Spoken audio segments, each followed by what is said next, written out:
Hello everyone, सभी को नमस्कार। आर्यन नर्सिंग के इस ऑनलाइन प्लेटफॉर्म पर सभी का स्वागत है।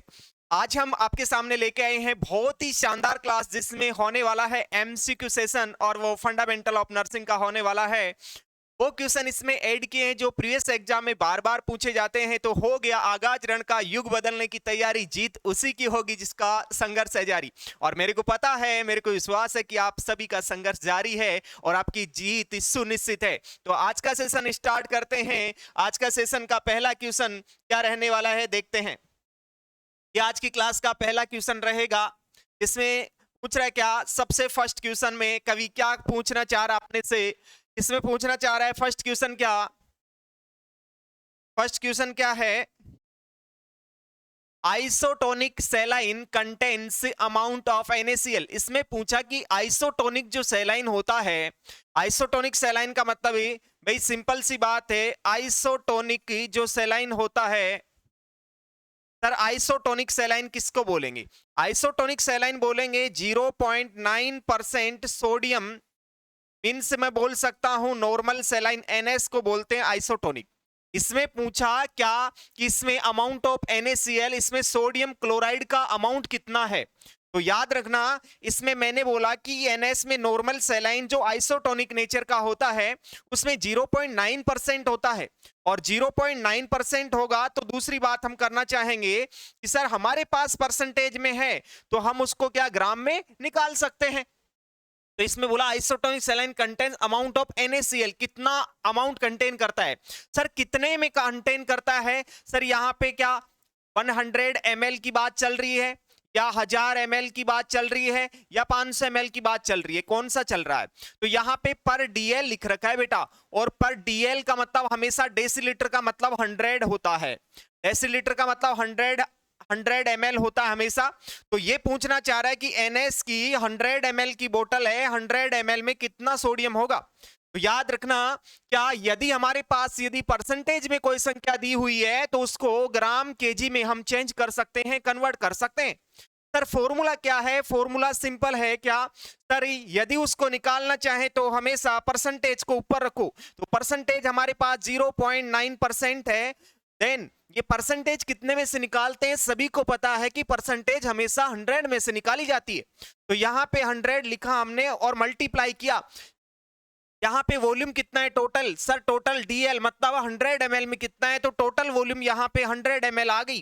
तो 100 को 100 से उड़ा देंगे 0.9, मतलब 0.9 ग्राम यहाँ पे हमारा आंसर रहेगा। 0.9 हमारा आंसर रहेगा। तो ऑप्शन में क्या है? ऑप्शन में यही तो दिया हुआ है कि सर 0.9 ग्राम पर DL, 9 ग्राम पर DL, 5 ग्राम पर DL, 4.5 ग्राम पर DL। तो याद रखना, यदि 100 ml की बोतल होगी, 100 ml की बोतल होगी, उसमें 0.9 ग्राम सोडियम होगा। 0.9 ग्राम सोडियम होगा। ए ऑप्शन यहाँ पे करेक्ट ऑप्शन होने वाला है।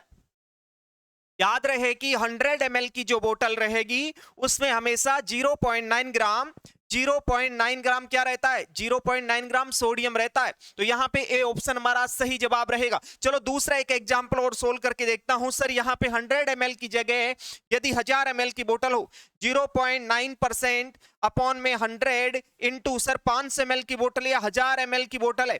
1000 ml की बोतल है, कैसे निकालेंगे? सर 2 जीरो को 2 जीरो से उड़ा देंगे और 10 का पाड़ा 9 में देंगे तो क्या होगा? गुणा करेंगे तो क्या होगा? 10 9 90, 90 और एक संख्या छोड़ के पॉइंट है 9.0, मतलब 9 ग्राम होगा। 9 ग्राम सोडियम क्लोराइड होगा 1000 ml की बोतल में। यदि 1000 ml की नॉर्मल सेलाइन की बोतल होगी, उसमें 9 ग्राम सोडियम रहेगा, NaCl रहेगा।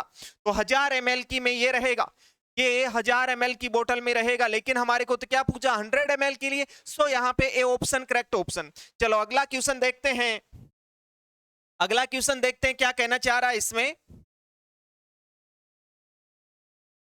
इसमें पूछा which of the following IV fluid administration is Contra indicated in patient with lactic acidosis and impaired liver function. क्या पूछा? क्वेश्चन में पूछा कि एक पेशेंट को IV फ्लूइड एडमिनिस्ट्रेशन करना है, लेकिन कॉन्ट्रा इंडिकेटेड पेशेंट कि कौन सा फ्लूइड कॉन्ट्रा इंडिकेटेड रहेगा, कौन से पेशेंट में? Lactic acidosis and impaired liver function, उस पेशेंट को हो रहा है लैक्टिक एसिडोसिस और लीवर फंक्शन इंपेयर्ड हो रहा है, कौन सा फ्लूइड उसको नहीं दे सकते, कौन सा आईवी थेरेपी उस पेशेंट को नहीं देंगे, ऐसा इस क्वेश्चन में पूछा गया। तो यहां पे देखने की कोशिश करेंगे कि सर हमेशा याद रखना कि जहां जहां पे लैक्टिक एसिडोसिस रहेगा, लैक्टिक एसिडोसिस रहेगा, उस कंडीशन में हमेशा अवॉइड करके चलेंगे Ringer lactate solution, RL solution. कौन सा? रिंगर लैक्टेट सॉल्यूशन अवॉइड करेंगे, बिकॉज रिंगर लैक्टेट सॉल्यूशन में ऑलरेडी यहां पे क्या होता है, लैक्टेट प्रेजेंट होता है, यहां पे लैक्टेट प्रेजेंट और लैक्टिक एसिडोसिस हो रहा है। अरे पहले से उसको लैक्टिक एसिडोसिस हो रहा है और हमने क्या कर दिया, उसमें लैक्टेट फिर से दे दिया, तो क्या होगा, ज्यादा लैक्टिक एसिडोसिस हो जाए, तो प्रॉब्लम ज्यादा गंभीर होने वाली है। यहाँ पे प्रॉब्लम ज्यादा गंभीर होगी, इसलिए हम अवॉइड करेंगे उस पेशेंट में कौन सा, आरएल फ्लूइड या रिंगर लैक्टेट फ्लूइड अवॉइड करके चलेंगे। ये हमारा सबसे बेस्ट सवाल का जवाब रहेगा। तो यहाँ पे क्या नॉर्मल सेलाइन अवॉइड करेंगे, क्या यहाँ पे रिंगर लैक्टेट अवॉइड करेंगे, मैनिटोल अवॉइड करेंगे, डेक्स्ट्रान अवॉइड करेंगे? तो यहाँ पे मैंने बोला कि रिंगर लैक्टेट ही कंटेन करता है लैक्टेट और पेशेंट को लैक्टिक एसिडोसिस हो रहा है, तो ये फ्लूइड कभी भी हम नहीं देंगे, नहीं तो ज्यादा प्रॉब्लम बढ़ने वाली है। तो यहाँ पे बी ऑप्शन हमारा सही जवाब रहेगा, बी ऑप्शन करेक्ट आंसर रहेगा, बी ऑप्शन करेक्ट आंसर रहेगा हमारा। यस सर, ये नॉर्मल सेलाइन दे सकते हैं, यस हम नॉर्मल सेलाइन दे सकते हैं, क्योंकि नॉर्मल सेलाइन कभी भी लैक्टेट को कंटेन नहीं करेगा, इसलिए हम दे सकते हैं, तो नॉर्मल सेलाइन दे सकते हैं।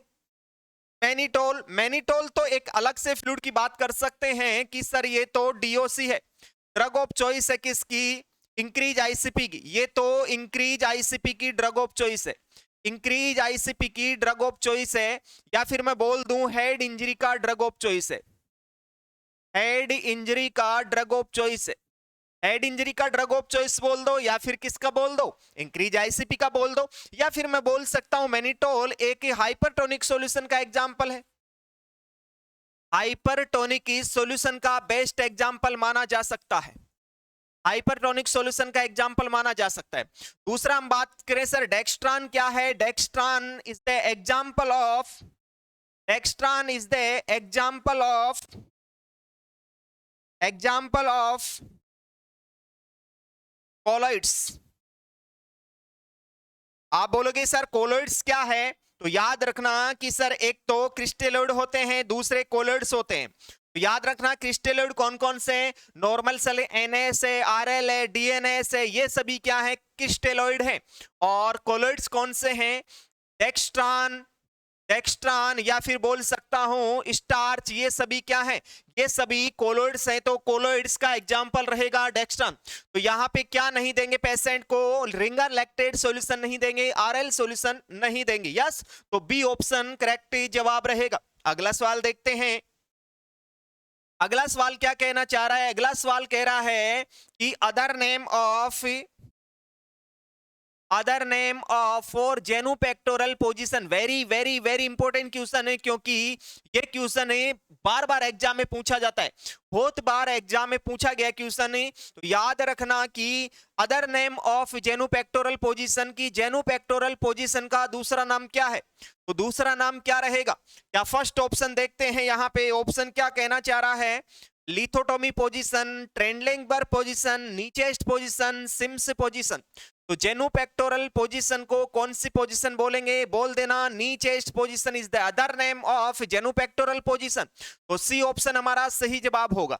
याद रखना इस जेनुपेक्टोरल पोजीशन का एक तो नाम रहेगा नीचेस्ट पोजीशन, नीचेस्ट पोजीशन ये रहेगा फर्स्ट नाम, दूसरा रहेगा सर और कौन से नाम से और बोलेंगे इसको, क्या, पहला जेनुपेक्टोरल पोजीशन, दूसरा नीचेस्ट पोजीशन, तीसरा मैं बोलूंगा मुस्लिम prayer position,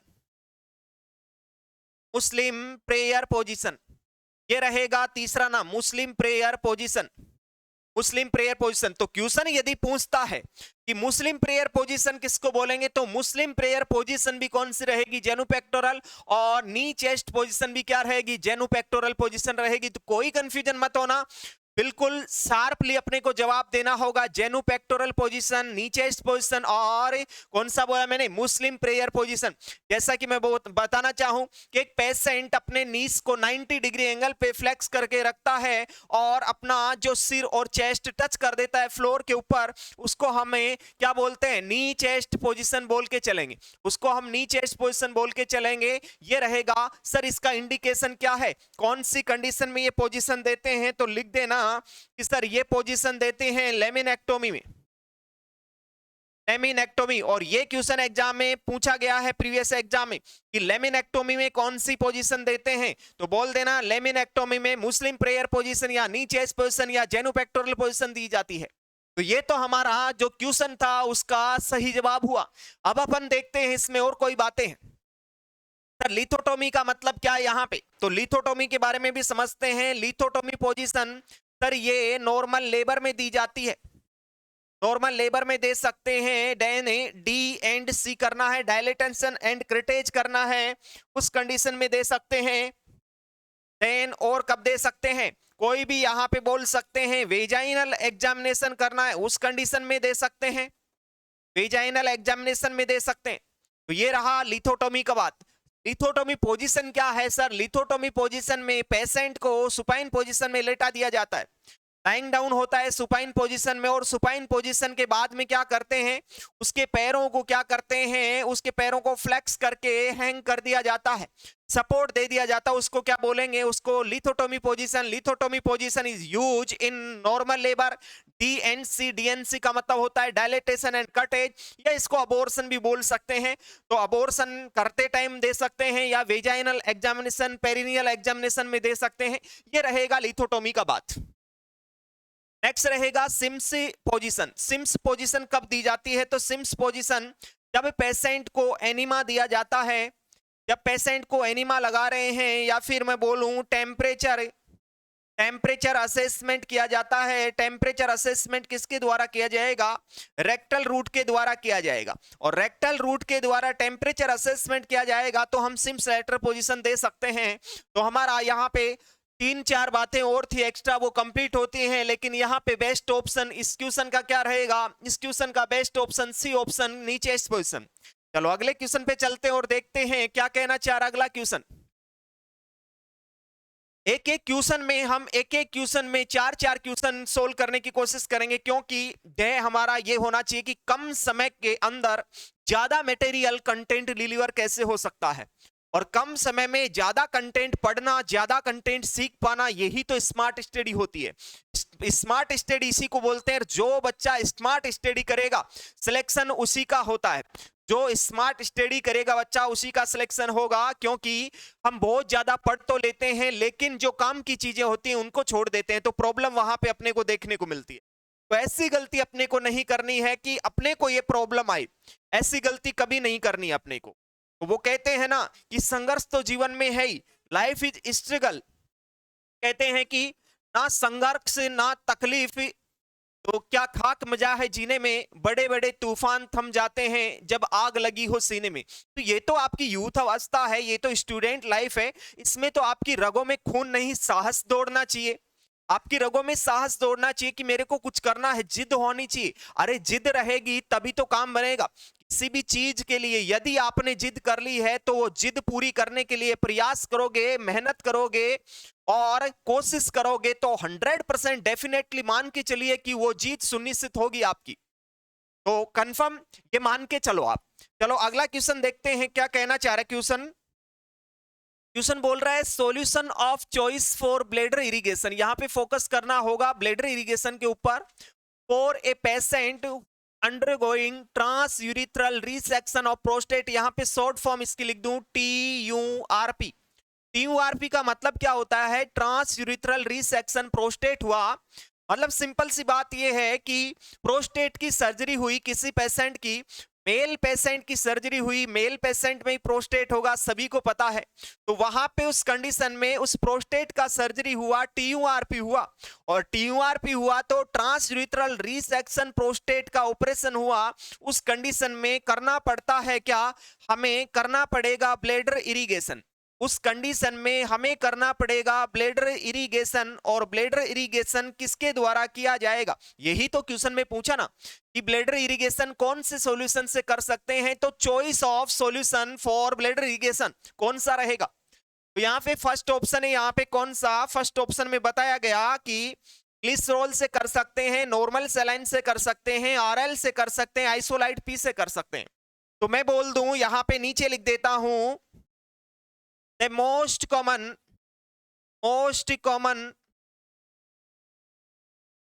common solution for irrigation, solution for irrigation, यदि इरिगेशन पर्पज, यहां पे फर्स्ट क्वेश्चन ये मैंने लिख दिया कि सर इरिगेशन पर्पज के लिए चॉइस ऑफ फ्लूइड कौन सा रहेगा, तो मैं लिखूंगा यहां पे नाम किसका, नॉर्मल सलाइन का। बात को समझने की कोशिश करना, कभी भी कोई डाउट नहीं होगा, जो डाउट है मन में वो सब क्लियर हो जाएंगे।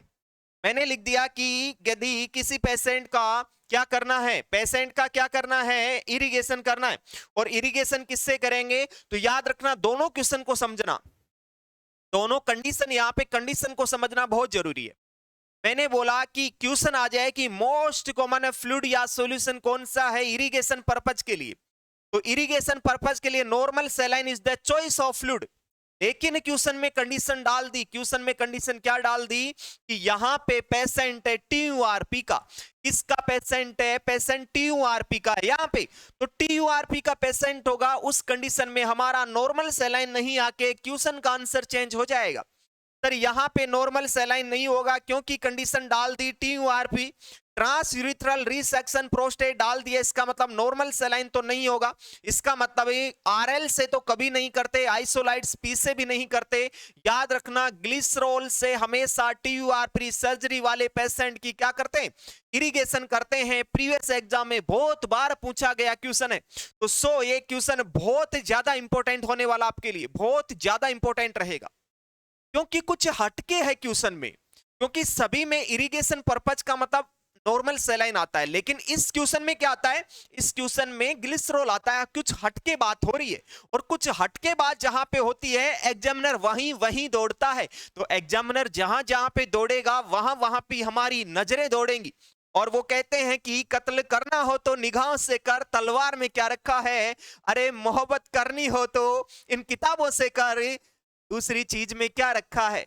तो बात यह है कि हमें निगाहों से कत्ल करना है क्वेश्चन का, जैसे जैसे क्वेश्चन डालता है एग्जामिनर उसी हिसाब से हमारे को जवाब देना होगा।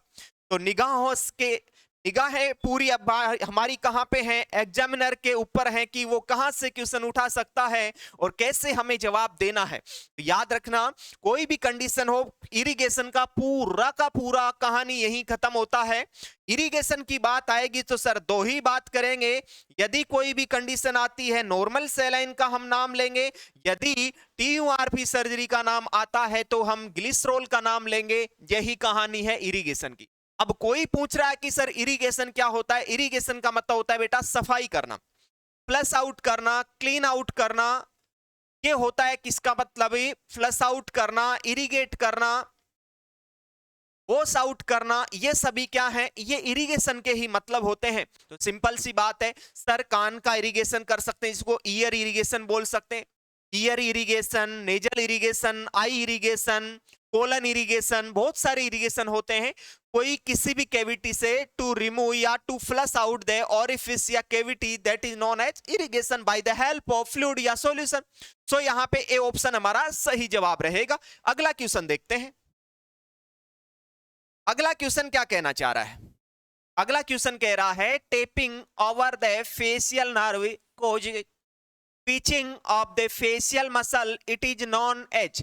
सर यदि हम किसी पेशेंट के फेशियल मसल्स के ऊपर क्या कर रहे हैं, ट्विचिंग कर रहे हैं, क्या कर रहे हैं, टेपिंग कर रहे हैं, टेपिंग करेंगे, जैसे ही फेशियल मसल्स के ऊपर टेपिंग करेंगे उस टेपिंग से क्या होगा, फेशियल मसल्स में स्पाज्म आएगा। क्या आएगा, स्पाज्म आएगा, स्पाज्म देखने को मिलेगा। मैं कहूं कि यहाँ पे फेस का डायरेक्शन चेंज हो जाएगा, मसल्स का डायरेक्शन चेंज हो जाएगा, तो ट्विचिंग करेंगे, यहाँ पे सॉरी टेपिंग करेंगे, टेपिंग करने से ट्विचिंग होगा, मसल्स में स्पाज्म होगा, that is condition known as. इस कंडीशन को क्या बोलेंगे, ये कंडीशन कौन सी कंडीशन में देखने को मिलती है, ये क्वेश्चन कहना चाह रहा है।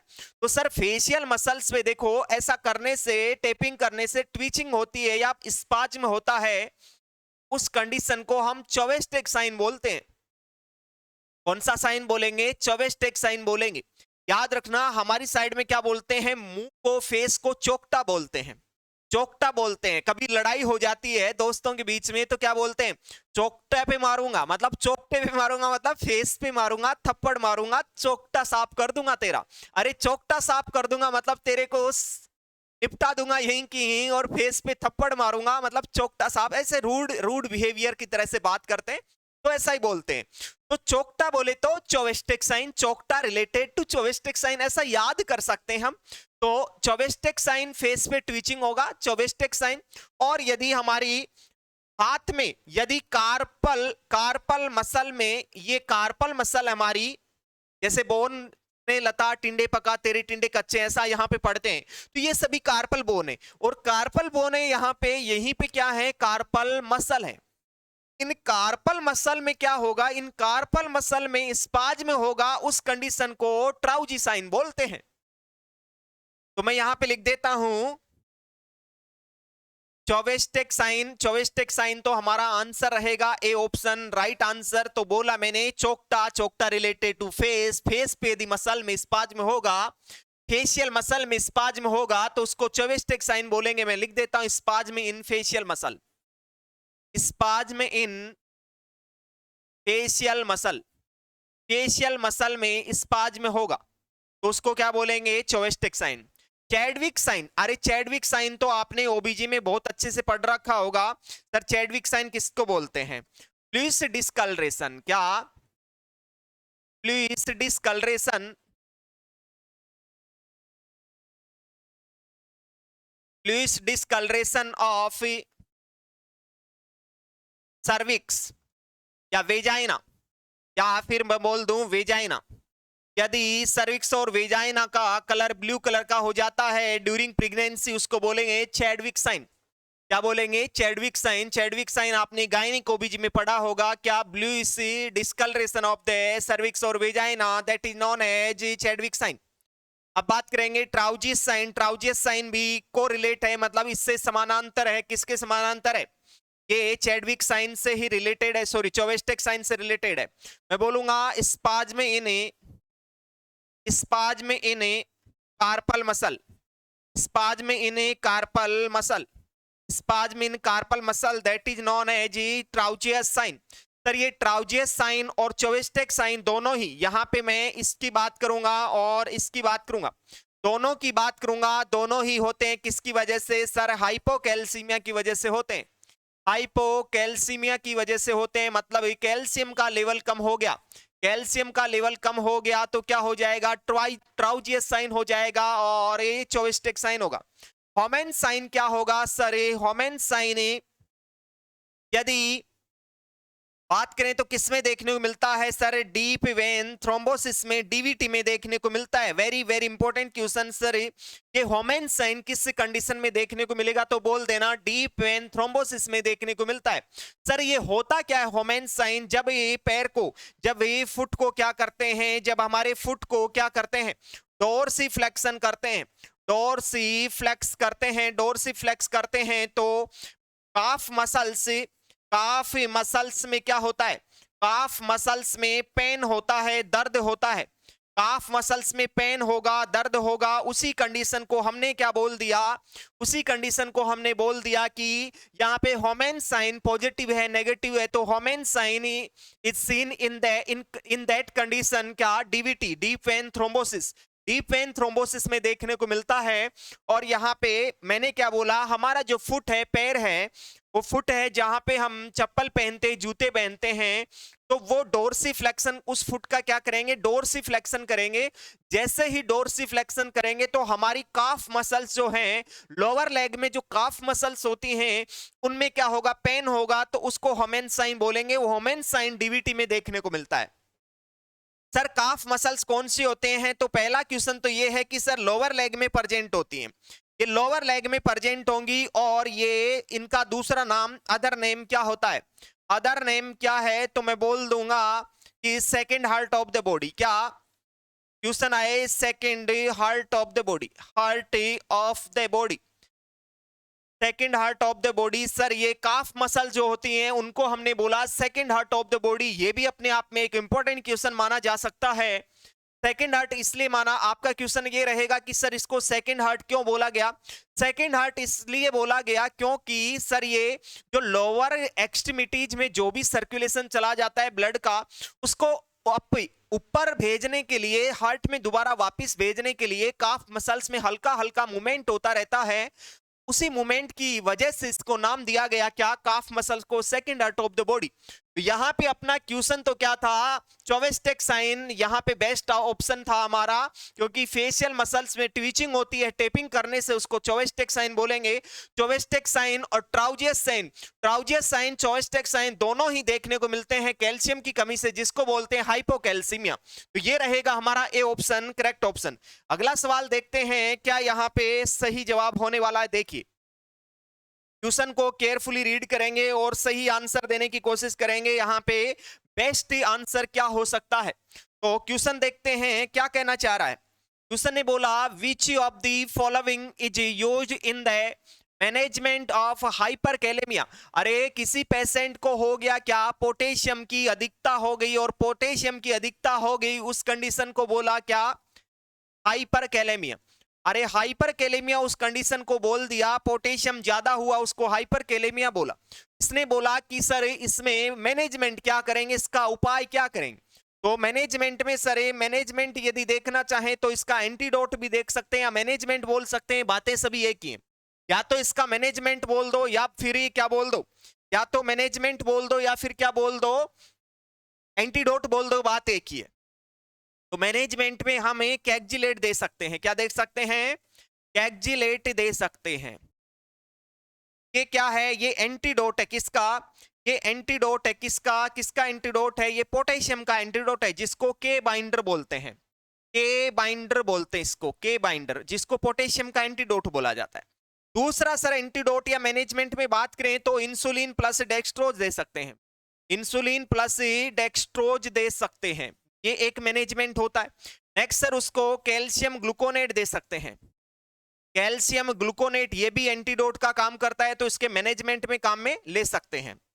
नेक्स्ट सर ये हमें ड्यूलिन से नेबुलाइज करवा सकते हैं, ड्यूलिन से क्या करवा सकते हैं, नेबुलाइज करवा सकते हैं। सर ड्यूलिन में क्या प्रेजेंट होता है, तो हम बोलेंगे कि सर ड्यूलिन में पाया जाता है levosalbutamol, levosalbutamol plus ipratropium bromide, ipratropium, ipratropium bromide, ये पाया जाता है कहां पे, ये पाया जाता है ड्यूलिन में। तो याद रखना ये सभी मैनेजमेंट मैंने लिखवा दिए किसके, पोटेशियम का एंटीडोट या मैनेजमेंट ऑफ हाइपरकैलेमिया।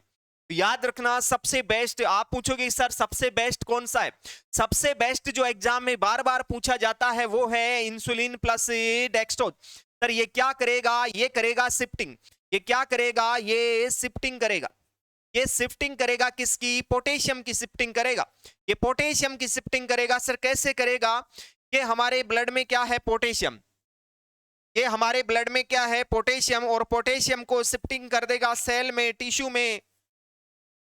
तो यहां से क्या करेगा, इंसुलिन प्लस डेक्सट्रोज। अरे सर इंसुलिन यहां से ग्लूकोज को उठाएगा, डेक्सट्रोज को उठाएगा, अरे डेक्सट्रोज को उठाएगा इंसुलिन, और इंसुलिन डेक्सट्रोज को उठाएगा, तो साथ में ग्लूकोज को उठाएगा या डेक्सट्रोज को उठाएगा, बात एक ही है। तो साथ में याद रखना पोटेशियम को उठा के फेंक देगा सेल के अंदर। तो पोटेशियम की यहां पे क्या हो जाएगी, थोड़ी कमी हो जाएगी, कमी का मतलब हाइपरकैलेमिया हमारा ट्रीट हो जाएगा। तो याद रखना कोई भी पूछे आपको कि ड्यूलिन से या इंसुलिन प्लस डेक्सट्रोज से पोटेशियम की नॉर्मल लेवल कैसे हो सकता है या कम लेवल कैसे हो सकता है, तो बोल देना शिफ्टिंग की वजह से हो सकता है। शिफ्टिंग कैसे, सर ब्लड में से क्या होता है, ब्लड में से सेल में शिफ्टिंग कर देता है, इसलिए पोटेशियम नॉर्मल लेवल में आ जाएगा। ये रहेगा हमारा बेस्ट ऑप्शन। यस, तो हमारा ये मैनेजमेंट पूरा किसका, हाइपरकैलेमिया का हमारे को देखने को मिला। अब बात करेंगे किसकी, ऑप्शन की। ऑप्शन में क्या क्या दिया हुआ है, ऑप्शन में दिया हुआ है सर फर्स्ट ऑप्शन हमारा insulin plus dextrose, sodium bicarbonate, potassium chloride, magnesium sulphate. तो यहाँ पे हमारा देख लिया हमने इंसुलिन प्लस डेक्सट्रोज है, तो ए ऑप्शन हमारा सही होने वाला है, यहाँ पे A option correct option. Sodium bicarbonate is the antidote of aspirin. ये एस्प्रिन का एंटीडोट होता है, ये एस्प्रिन का एंटीडोट होता है। पोटेशियम क्लोराइड ये तो क्या है, ये तो खुद ही यहाँ पे इसका मैनेजमेंट पूछ रहा है, तो ये तो कभी नहीं हो सकता। मैग्नीशियम सल्फेट ये एंटीडोट है किसका, ये कैल्शियम का एंटीडोट होता है। Magnesium sulphate is the antidote of calcium, ये कैल्शियम का एंटीडोट होता है। तो हमारा ऑप्शन नंबर ए ऑप्शन हमारा करेक्ट ऑप्शन होगा, ए ऑप्शन सही जवाब। अगला क्वेश्चन देखते हैं। अगला सवाल क्या कहना चाह रहा है, which among the following electrolyte has to be replaced in a client with vomiting and diarrhoea. क्या पूछा, एक पेशेंट है उसको इलेक्ट्रोलाइट इम्बैलेंस हुआ या रिप्लेस्ड करना है, किस पेशेंट में, जिस पेशेंट को हुआ है वॉमिटिंग, जिस पेशेंट को हुआ है डायरिया। सर जब जब पेशेंट को वॉमिटिंग होता है, जब जब पेशेंट को डायरिया होता है तो इलेक्ट्रोलाइट का लॉस होता है, उस इलेक्ट्रोलाइट का नाम क्या है। यही तो क्वेश्चन में पूछा कि उस इलेक्ट्रोलाइट को क्या बोलेंगे यहाँ पे, तो उस इलेक्ट्रोलाइट को क्या बोल सकते हैं, ध्यान से समझना, पूरी कंसेप्ट यहाँ पे क्लियर करेंगे। कैसे क्लियर करेंगे मैं बोलूंगा, छोटा सा डायग्राम बनाता हूं, ज्यादा तो यहां पे स्पेस अपने पास है नहीं।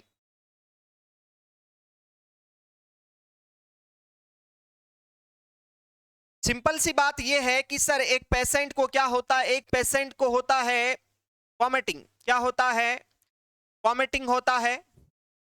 दूसरा यहां पे पेशेंट का सक्शन भी कर सकते हैं। दूसरा यहां पे पेशेंट को बोल सकते हैं कि डायरिया हो गया। यहां पे सर कोलन में कोई छेद करके कोलन इरिगेशन कर रहे हैं, क्या कर रहे हैं, कोलन इरिगेशन कर रहे हैं। नेक्स्ट अलग से बात करें तो बोल सकता हूं क्या, वुंड की ड्रेसिंग कर रहे हैं, वुंड की ड्रेसिंग कर रहे हैं, वुंड की ड्रेसिंग कर रहे हैं। नेक्स्ट कोई बात करें अलग से तो कोई भी फ्लूइड बाहर निकालते हैं तो कोलोस्टोमी बैग की बात कर सकते हैं। तो मैं ये बोलना चाह रहा हूं कि जब जब हमारी बॉडी से वॉमिटिंग होती है, डायरिया होता है, फ्लूइड का लॉस होता है। क्या होता है, कंसेप्ट को समझना, क्या होता है, फ्लूइड का लॉस होता है। हमारी बॉडी में से फ्लूइड का जब जब लॉस होता है तो क्या होता है, साथ में पोटेशियम हमेशा बाहर निकलता है, मतलब डिक्रीज होता है। उस कंडीशन को बोलते हैं हाइपोकैलेमिया। क्या बोलते हैं, हाइपोकैलेमिया। मैं एक लाइन लिख देता हूं, वो लाइन हमेशा याद रखना। कैसे लिख दूं मैं उस लाइन को, मैं लिख दूं इफ, ये बहुत बड़ी लाइन है, ध्यान से समझ लेना, if fluid loss from body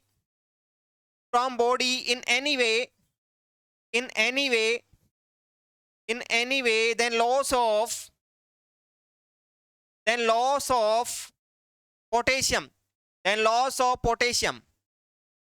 then cause hypokalemia। तो क्वेश्चन को समझना, पूरी कंसेप्ट को समझना। अब सुन लेना पूरी बात को, अभी तक कुछ समझ में नहीं आया तो अब सुन लेना। जब किसी पेशेंट को बॉडी से फ्लूइड का लॉस होता है किसी भी रास्ते से, अरे भाई किसी भी रास्ते से फ्लूइड का लॉस होगा, मैं बोलूं किसी को वोमिटिंग हुआ, किसी का सक्शन किया, किसी को डायरिया हुआ, किसी का वुंड इरिगेशन किया, किसी का ड्रेसिंग किया, किसी को यूरिन पास आउट करवाया, कहीं से भी फ्लूइड का लॉस होता है, कहीं से भी फ्लूइड का लॉस होता है तो बोल देना पोटेशियम का लॉस होता है। सर मैं पेशाब कर रहा हूं, मैं टॉयलेट कर रहा हूं, सर मेरा पोटेशियम का लॉस हो रहा है। सर मैं वोमिटिंग कर रहा हूं, मेरा पोटेशियम का लॉस हो रहा है। सर मैं डायरिया हो गया, मेरे को पोटेशियम का लॉस हो गया। सर मेरे को कोई सक्शन कर रहा है तो पोटेशियम का लॉस हो गया। मतलब मैं बोल दिया कि fluid loss from body in any way then loss of potassium then cause hypokalaemia. Yes, तो ये कंसेप्ट यदि याद रहेगी तो हमेशा काम हो जाएगा अपना, कोई भी क्वेश्चन में दिक्कतें नहीं आई। मैंने यहां पे बोला कि किसी पेशेंट को वोमिटिंग हुआ, किसी पेशेंट को डायरिया हुआ, तो सिंपल सी बात है फ्लूइड का लॉस तो हुआ, और फ्लूइड का लॉस हुआ तो किसका लॉस हुआ, पोटेशियम का। तो डायरेक्ट ऑप्शन पे जाना है, बोल देना है पोटेशियम का लॉस होगा, क्योंकि हमने बोला कि सर ये लाइन हमें याद रखनी पड़ेगी, क्या कि fluid loss from body in any way then loss of potassium. तो हमारा पोटेशियम सही आंसर रहेगा यहाँ पे बी ऑप्शन, बी ऑप्शन सही जवाब, बी ऑप्शन सही जवाब रहेगा। सोडियम का लॉस नहीं होता है, कैल्शियम का नहीं होता है, मैग्नीशियम का नहीं होता है। सर क्या नहीं होता है? अरे माइनर तो सभी का होगा, लेकिन जो मेजोरिटी की बात करेंगे, मेजोरिटी की बात करेंगे तो पोटेशियम की बात आएगी। चलो यहां पे बी ऑप्शन सही ऑप्शन रहेगा। अगला सवाल क्या कहना चाह रहा है? अगला सवाल कहना चाह रहा है कि सर मैं क्वेश्चन आया हूं किस कॉलोनी से? मैं सर कॉलोनी से आया हूं फ्लूइड इलेक्ट्रोलाइट इम्बैलेंस या एसिड बेस बैलेंस से उठ के आया हूं। तो वहां से उठ के आया क्वेश्चन, इसी को भी देखते हैं क्या कहना चाह रहा है। NABG analysis report show pH 7.55, PCO2 35, HCO3 33 मिलिकुलेंट पर लीटर। ये कंडीशन कौन सी होगी? सर यहाँ पे अलग से लिखेंगे हम तो। pH है कितनी? 7.55, ये तो pH है। यहाँ पे PCO2 कितनी है? PCO2 है 35 mm of Hg। ये PCO2 की बात हुई। यहाँ पे HCO3 की बात, यहाँ पे HCO3 की बात करें तो 33 मिलीक्यूलेंट पर लीटर है, मिलीक्यूलेंट पर लीटर है। सर यहाँ पे रोमे वाला फॉर्मूला उठा के लाएंगे, और रोमे वाला फॉर्मूला क्या कहता है? ROME, रोमे वाला फॉर्मूला उठा के लिया यार। रोमे क्या कहता है? रोमे कहता है रेस्पिरेटरी, रेस्पिरेटरी अपोजिटी, रेस्पिरेटरी अपोजिटी और मेटाबॉलिक, मेटाबॉलिक इक्वल, मेटाबॉलिक क्या इक्वल, मेटाबॉलिक इक्वल। तो बात को समझने की कोशिश करना। यहां पे रेस्पिरेटरी अपोजिट का मतलब होता है पीएच हमेशा CO2 के अपोजिट होता है। एंड मेटाबॉलिक की बात करेंगे तो पीएच हमेशा HCO3 के इक्वल होता है। तो ये एक कंडीशन दोनों, एक नंबर ये है, दो नंबर ये है। तो सर यहाँ पे ये है कि सर रेस्पिरेटरी पीएच CO2 के यदि अपोजिट हो जाएगी तो कंडीशन रेस्पिरेटरी बन जाएगी, और यदि पीएच HCO3 के इक्वल हो जाएगी तो कंडीशन मेटाबॉलिक बन जाएगी। पहले देखते हैं क्या पीएच सर यहाँ पे ज्यादा है। अरे ज्यादा कैसे है, कैसे पता लगा पाए? तो मैं लिख देता हूं एबीजी का नॉर्मल वैल्यू, एबीजी का नॉर्मल वैल्यू लिखता हूं। तो एबीजी का नॉर्मल वैल्यू क्या क्या कहता है, सुनना ध्यान से। सर यहाँ पे नॉर्मल पीएच की बात करेंगे तो 7.35 टू 7.45 नॉर्मल पीएच होता है। नेक्स्ट PCO2 की बात करें तो 35 to 45 mm of Hg normal level होता है CO2 का। देन मैं PO2 की बात करूंगा तो 80 टू 100 mm ऑफ Hg रहेगा। किसका बात रहेगा? ये रहेगा PO2 का। नेक्स्ट HCO3 की बात करूंगा तो HCO3 का नॉर्मल लेवल 22 टू 27 मिलीकुलेंट पर लीटर होगा। इसको बोलेंगे नॉर्मल वैल्यू ऑफ एबीजी। ये है नॉर्मल एबीजी का वैल्यू। अब सर यहां से डिफरेंशिएट करेंगे, कैसे डिफरेंशिएट करेंगे? याद रखना 7.35 से नीचे रहेगा तो एसिडोसिस होगा, और 7.45 से ऊपर जाएगा तो हमेशा एल्कोलोसिस कंडीशन में जाएगा। देखते हैं यहाँ पे पीएच कम है कि ज्यादा है। सर ये तो ज्यादा है तो ये इंक्रीज कर दिया मैंने। यहाँ पे रोमे फॉर्मूला कहता है पीएच और CO2 को देखो। पीएच और CO2 को जब देखेंगे तो दोनों एक दूसरे के अपोजिट होने चाहिए। तो PCO2 35 है, PCO2 35 है, तो मतलब सर ये तो नॉर्मल रेंज में, ये तो नॉर्मल रेंज में, मतलब रेस्पिरेटरी अपोजिट, मतलब रोमे फॉर्मूला एक नंबर वाला हमारा गलत हो गया। एक नंबर वाला गलत हो गया, मतलब रेस्पिरेटरी तो नहीं आएगा। तो रेस्पिरेटरी नहीं आएगा तो दोनों पॉइंट को हटा तो रेस्पिरेटरी नहीं आएगा। बात सर मेटाबॉलिक की, तो मेटाबॉलिक की अब बात करेंगे सर, इसमें एसिडोसिस होगा कि एल्किलोसिस? याद रहे जब जब वैल्यू कम होगी एसिडोसिस, जब जब वैल्यू ज्यादा होगी एल्किलोसिस। बढ़ेगा तो एल्किलोसिस, कम होगा तो एसिडोसिस। बात समझ में आ गई होगी आपको। तो यहाँ पे क्या है सर, इंक्रीज हो रहा है। ये क्या हो रहा है? ये भी सर इंक्रीज हो रहा है, क्योंकि यहाँ पे 22 टू 27 है, यहाँ पे 33 है, मतलब ज्यादा हो रहा है। और ये भी ज्यादा, ये भी ज्यादा। कंडीशन क्या है? मेटाबॉलिक इक्वल, मतलब पीएच HCO3 के क्या है? इक्वल है। और इक्वल होती है तो हमेशा मेटाबॉलिक जाता है तो मेटाबॉलिक रहेगा। सर एल्किलोसिस होगा कि एसिडोसिस? ज्यादा हो रहा है तो एल्किलोसिस होगा, कम होगा तो एसिडोसिस। तो यहाँ पे दोनों ही ज्यादा हो रहे हैं तो कंडीशन हो जाएगी कौन सी? एल्किलोसिस वाली। बी ऑप्शन हमारा सही जवाब होगा। एसिडोसिस नहीं होगा क्योंकि यहाँ पे ज्यादा हो रहा है, और ज्यादा होता है तो हमेशा एल्किलोसिस वाली कंडीशन होगी। बी ऑप्शन सही जवाब होगा। बात आपको समझ में आई कि नहीं आई? मैं बोलूं एसिड बेस बैलेंस का सबसे इंपॉर्टेंट टॉपिक होता है, और इजी भी होता है और इंपॉर्टेंट भी होता है। और एक बार यदि जिंदगी में लॉजिक के साथ में सीख गया, मैंने यहाँ पे रोमे फॉर्मूला बता दिया, नॉर्मल एबीजी वैल्यू बता दी, यहाँ पे ऊपर नीचे करने का तरीका बता दिया, इसके बाहर कुछ भी नहीं है बेटा। यदि इतना समझ गए, क्वेश्चन को आप हैंडल कर सकते हो इजीली। चलो अगला क्वेश्चन देखते हैं क्या कहना चाह रहा है। अगला क्वेश्चन कह रहा है rate of chest compression in when rescue CPR in an adult में लिखूं तो बात समझ में आएगी क्या? हाँ, तो यहां पे क्या सीपीआर का रेशियो यहां पे पूछा, क्या चेस्ट कंप्रेशन पूछा, क्या पूछा? चेस्ट कंप्रेशन पूछा कि सर किसी पेशेंट को हम सीपीआर दे रहे हैं, सीपीआर का मतलब कार्डियो पल्मोनरी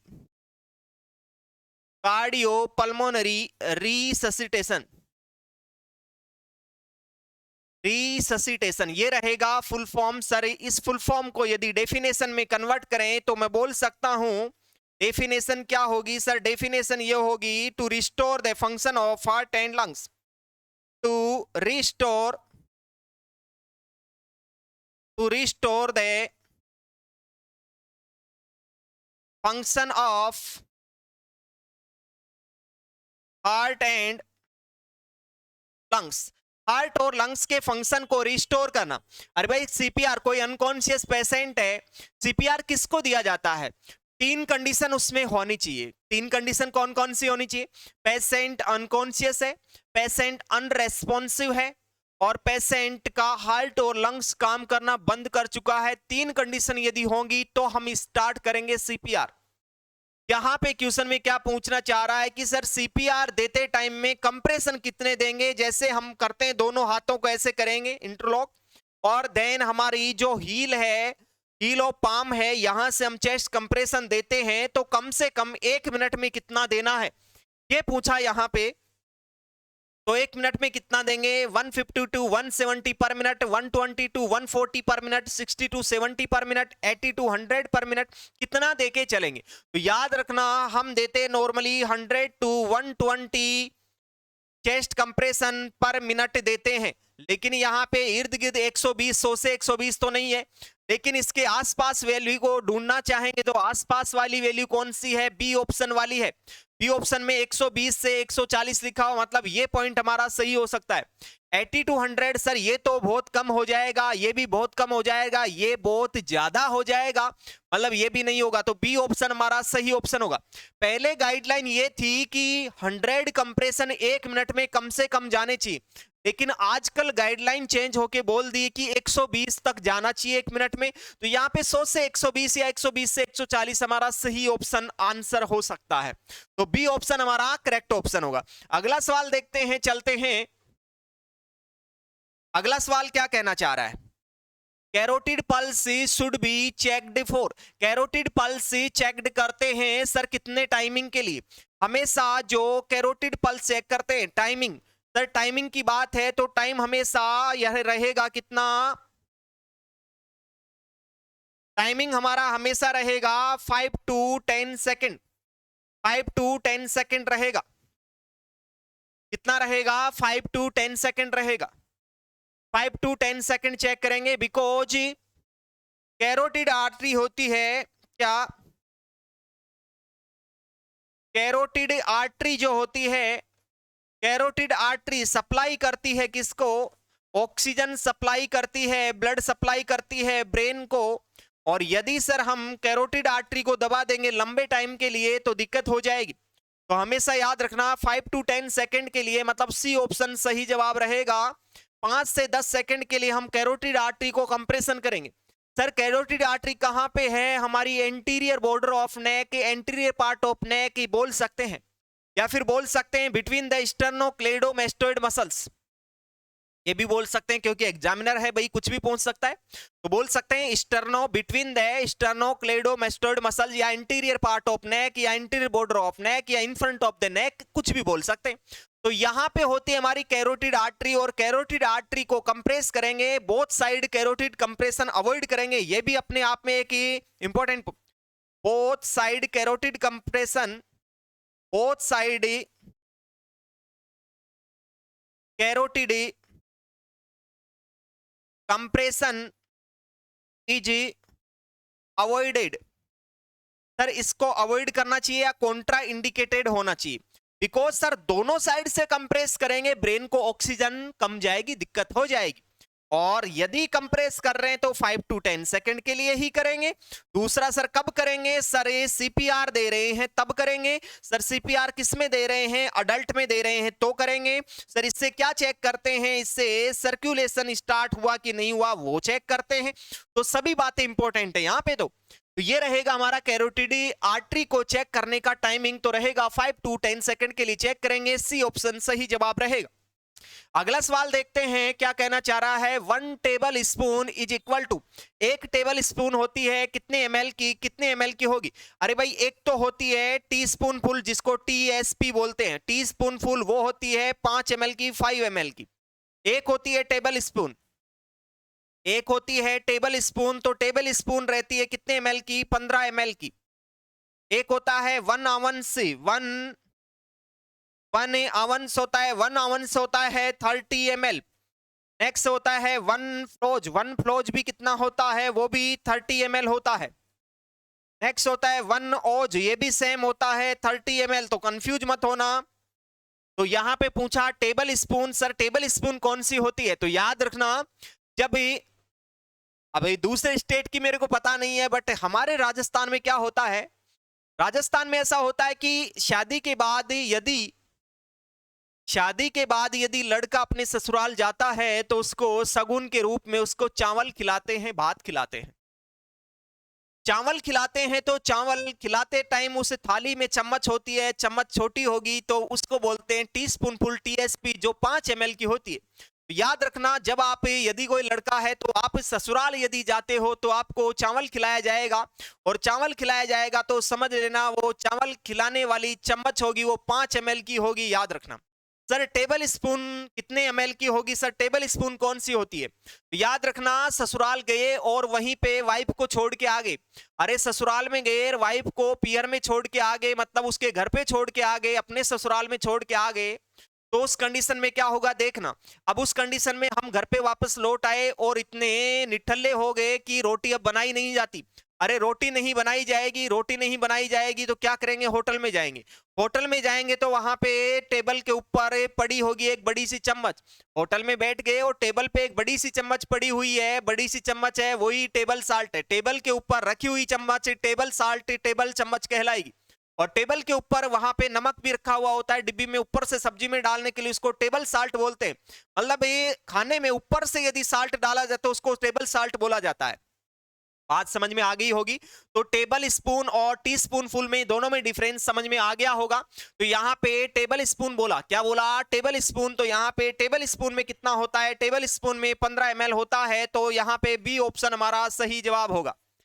बी ऑप्शन सही जवाब होगा। ये तो होता है TSP, table spoon. Tea spoon full 30 ml का मतलब होता है 1 आउंस। क्या होता है? 1 आउंस बोल दो, 1 फ्लोज, 1 ओज बोल दो। 20 ml का मतलब होता है 5 TSP, मतलब 4 4 TSP मतलब 4 टीस्पून फुल।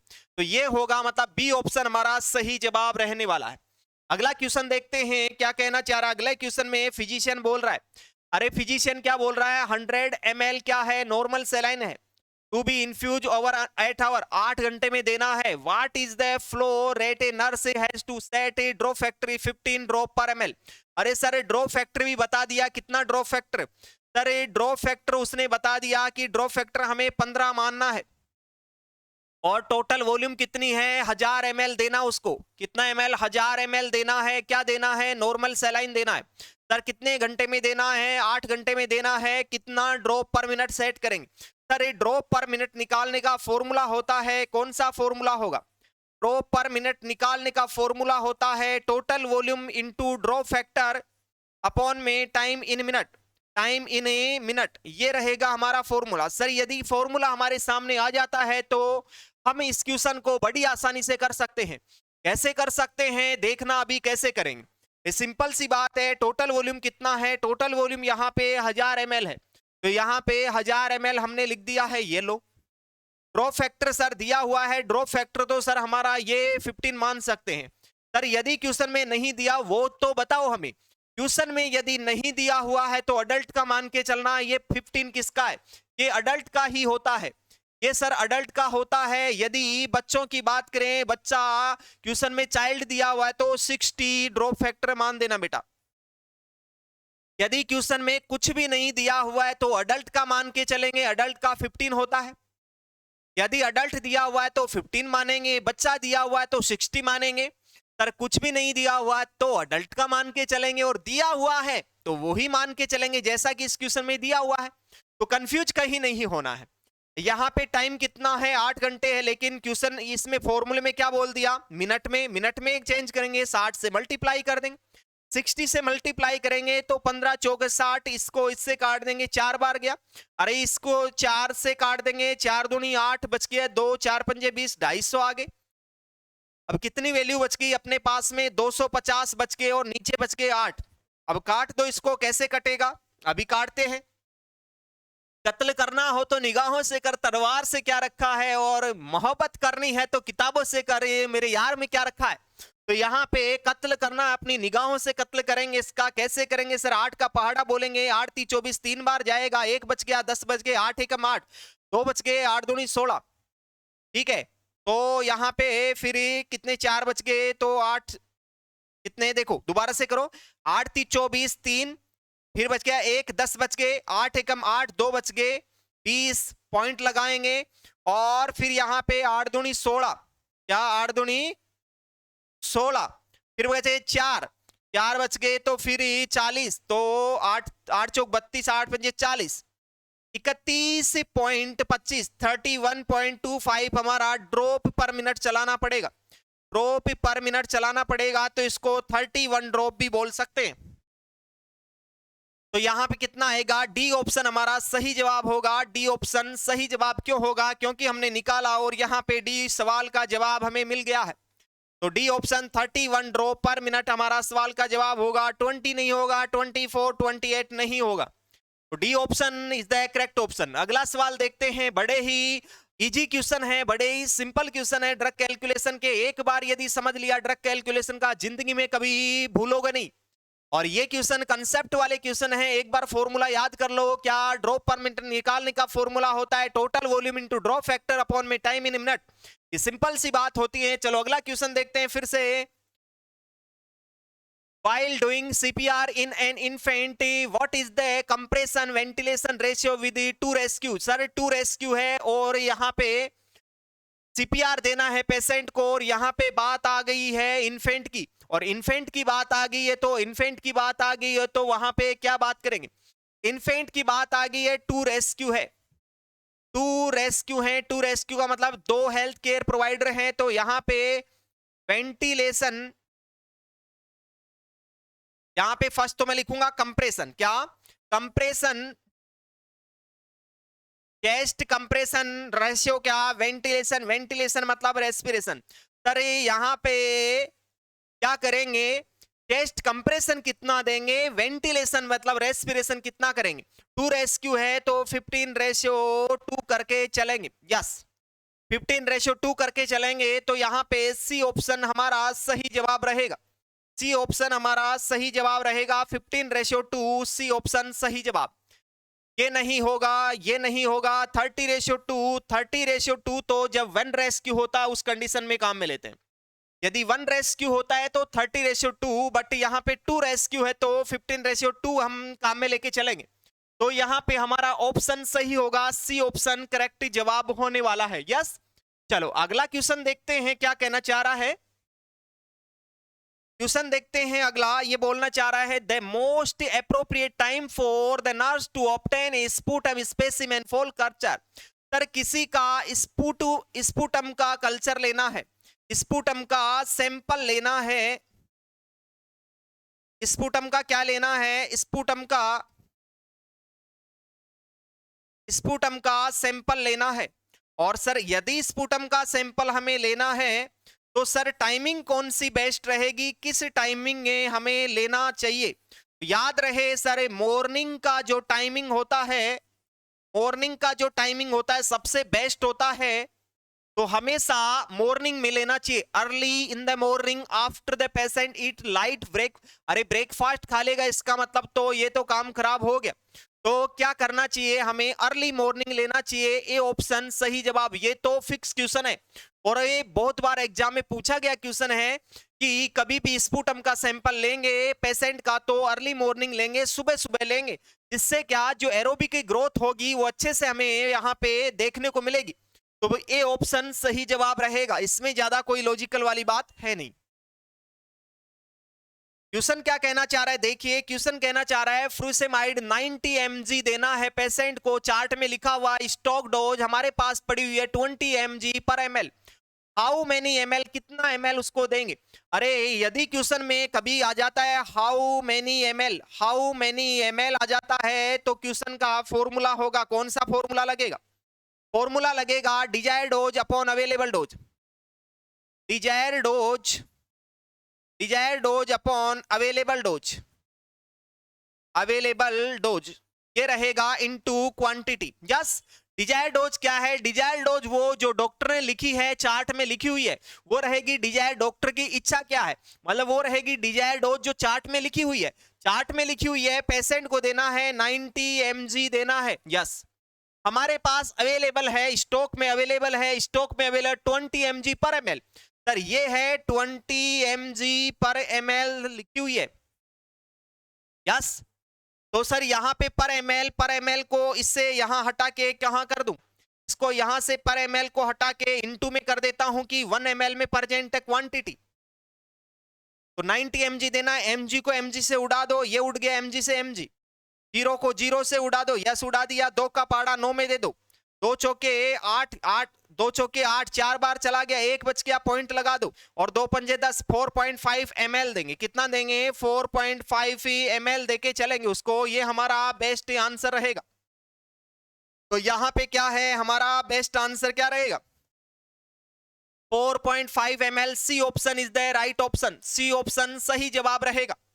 जो हमने सोल्व कर लिया 0.45 नहीं होगा, ये नहीं होगा, ये नहीं होगा, मतलब हमने क्या किया सर, ये how many capsule, how many tablet, how much ml।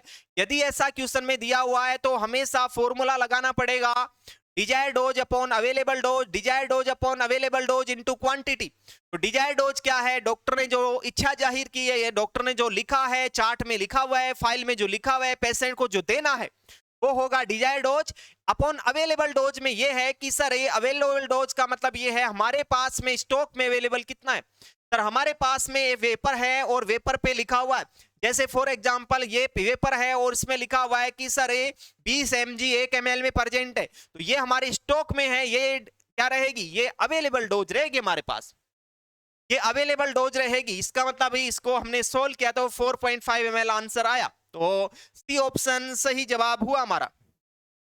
अगला क्वेश्चन क्या कहना चाह रहे हैं, देखिए a patient require 8 mg of morphine, उसको मॉर्फिन देनी है 8 mg की, मॉर्फिन इज अवेलेबल, हमारे पास अवेलेबल है 20 mg पर ml, how many ml give to the patient. Sir उसको 8 mg तो देनी है, वो ही तो क्या desire dose upon available dose into quantity.